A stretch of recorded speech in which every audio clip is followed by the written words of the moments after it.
Story time. How I walked away from a narcissistic fool before I got X'd or put in prison. So I met this guy, I'll just call him D, almost 10 years ago. So we've been separated and divorced, and that's part of the story as well. So you definitely want to stay tuned to that. It's a secret behind our relationship that a lot of people don't know. Or some people did, but not everybody. But anyway, I met him when he was 26 and I was 40. I didn't know he was that young. We had our very first conversation because when I first met him, I really didn't like him. I thought he was like a bum, or it was just something about him. And I should have listened to my intuition, which you'll see during this story time and the parts that I do. That's what I'm going to be talking about. Following your intuition, which is a major part of detecting when somebody is actually a narcissist and out to hurt you. So I don't know if you know what a narcissist is, but we'll get to that later. So anyway, I met him, D, almost 10 years ago. We'll say 9 years. And I was actually leaving work. I don't know what happened to my car. I was on the bus. So I guess my car had broke down. I don't know. But I was leaving the police department and headed to the bus transit center. And I came across this guy that I think he wanted a cigarette. I was smoking it. I think he did want a cigarette. I don't know, but it was something. No, it was another guy that wanted a cigarette and he didn't want to pay for it. So I'm like, dude, you about to pay $1 for this cigarette? Because I'm not giving away. Cigarettes cost too much. We're not about to do all of that. So as I'm talking shit, I hear D laughing and we talking shit together. That's how we clicked. So we get on the bus. I'm reading a book. I don't know the name of the book, but I'm a writer and I like to read. So especially when I was on the bus, then I would really dig deep into books or whatever. But anyway, I don't know what book I was reading, but he was intrigued by it. So off rip, he knew that I was intelligent. Now this man was determined to get my number and talk to me. So the bus ride that we had was probably about 30 minutes. I can't remember. I don't know. But it was long enough to exchange numbers and for us to have a conversation. We connected, found out we were both Muslim, or he claimed he was. But anyway, both Muslim. So we were talking about Islam and, religion, and that's how we connected as well. So fast forward to us not being on the bus, saying goodbye to each other, whatever. We ended up talking on the phone. I think it was maybe a day or two later. I can't remember. It might have been the same night. I don't remember. But on that very first conversation, and that's the thing about narcissists, they notice you from afar. They spot something about you that they like. And when they find that, they focus on that because that's their weapon of mass destruction against you. So while we were on the phone, and this was a part of the strategy that they use, while we were on the phone, I'm telling him all my business. Like, I was molested as a kid, baby daddy choked me, just all kind of stuff. I mean, like, we connected. I won't lie.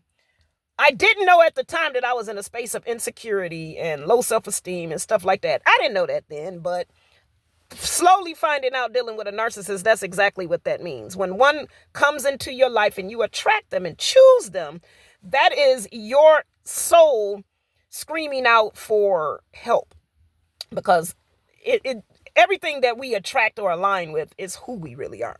So I was actually that monster to myself before he actually came along.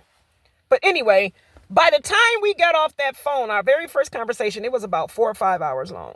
Mistake number one, because he literally had everything he needed to plan his attack and wiggle on in my life and do everything that he did to me. So by the end of that conversation, I won't lie, I was in love. He was the perfect everything. Like, he literally spoke to my soul. He just was everything that I was missing, everything that I wanted in a man. Now, how the hell I found that out after a 4-hour conversation lets me know how insecure and how lonely and how desperate I was to have that male energy in my life.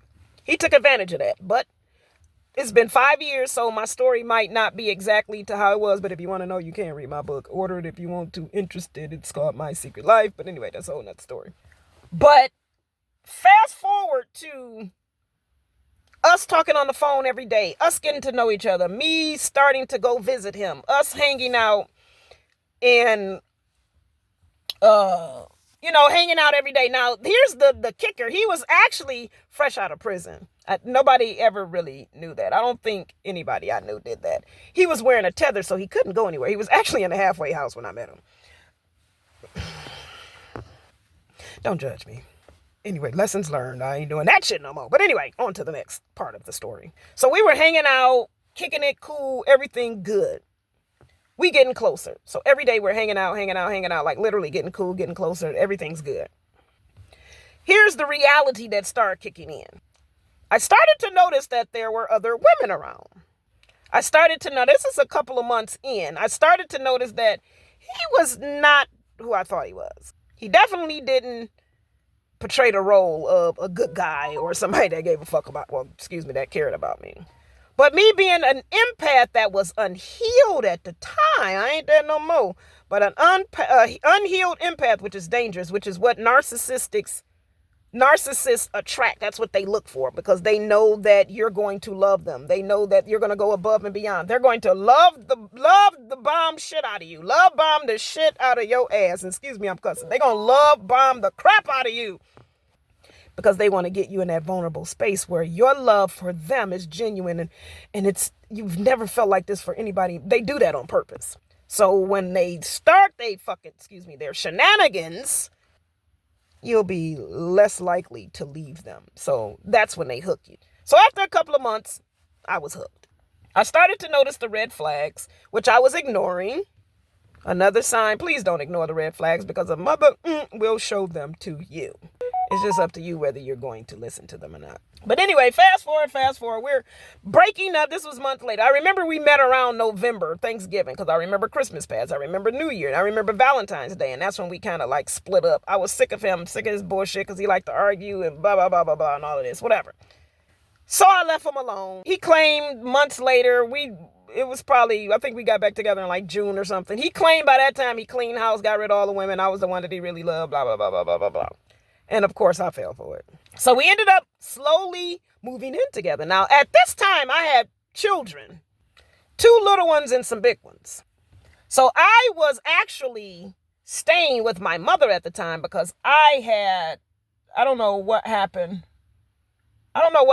where I had to move in with my mom. I had something happen. I forgot what it was.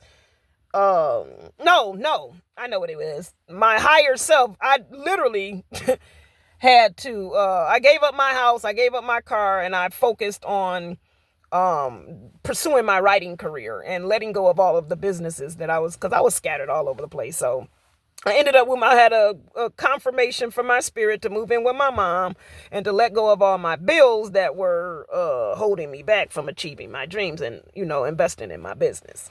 Because I want to build a 6-figure business, so I want to be a coach and do what I need to do. By the way, I'm a coach now and I'm doing what I need to do. But anyway, staying with my mom, the kids were okay, so they were there, but I would go over his house a lot and stay over there. Now, where he stayed was some ghetto ass hood shit, so I wasn't about to take my kids over there. Another red flag, because if I ain't taking my kids, what the fuck am I over there for? Anyway, I digress. But ultimately moving in. The kids ultimately moving in over there as well, but we ultimately moving out into another property. By this time, we're so-called married. This is probably, because when we got back together, I told him then, I don't do the girlfriend stuff. I'm a wife, whatever, blase splee.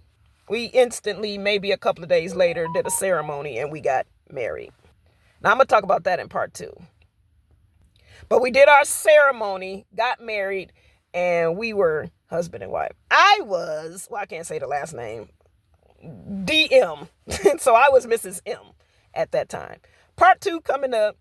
Well, I'm going to tell you about our wedding ceremony and what happened after that had me saying, this mother got me effed up. I'll be back for part 2.